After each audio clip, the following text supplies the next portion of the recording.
మన శరీరంలో ఉన్నటువంటి పాత్ర వేసలేవు. తల ఉంది, కళ్ళు ఉన్నాయి, చెవులు ఉన్నాయి, నోరు ఉంది, నాలుక ఉంది, మెడ ఉంది, ఎన్నో పాత్రలు ఉన్నాయి కదా మన లోపల. వీటన్నిటికీ కనెక్ట్ అయి ఉంటాయి. నాలుగు ఎక్కడ ఉంటాయి? ఈ చేతి వేళ్ళలో ఉంటాయి.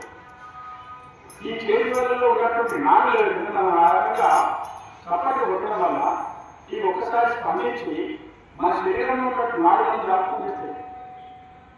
అందులో చప్పట్లు కొట్టడం గుట్ట కొట్టడే కొట్టేదా అంటే భజన చప్పట్లు అదేనా భజ నా దాని ఏమంటారు?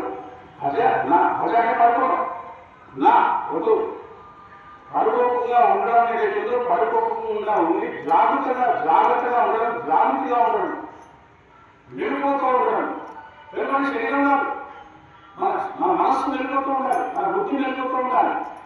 మనం మాత్రం చేస్తున్నాం. మన పర్యంత మండలం మన వ్యోమ, మన భూమి, మన వాళ్ళు, మన మహా అని శాస్త్రం.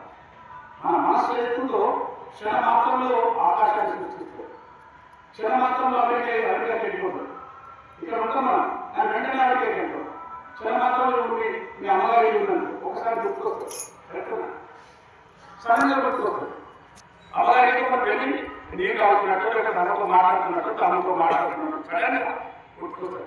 అంటే అంత వేగవంతమైనటువంటి మనసు. అందులో మనం హనుమంతుడు మనోజవం మానవతత్వం వేగం అంటే మనస్సు కన్నా కూడా వేగవంతమైనటువంటి వారు హనుమంతుడు రాసుకున్నాం. సరే, ఇక్కడ హిందూ అనే పదాన్ని వస్తాం.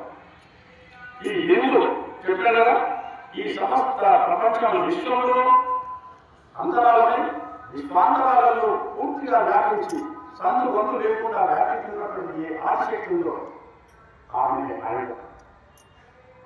ఆ ఆయుధం యొక్క వారసులు మన హిందువులు. అది హిందూ అనే పదానికి అర్థం. ఇవ్వాలంటే మీరు గుర్తుంచుకోవాలి. హిందూ అంటే ఒక ఆయన వచ్చాడు, ఆయుధని వారసులను అంటే ఆశక్తి వారసులను కాబట్టి మనం హిందువులమైన గర్వంగా చెప్పగలగాలి. అర్థమైనా?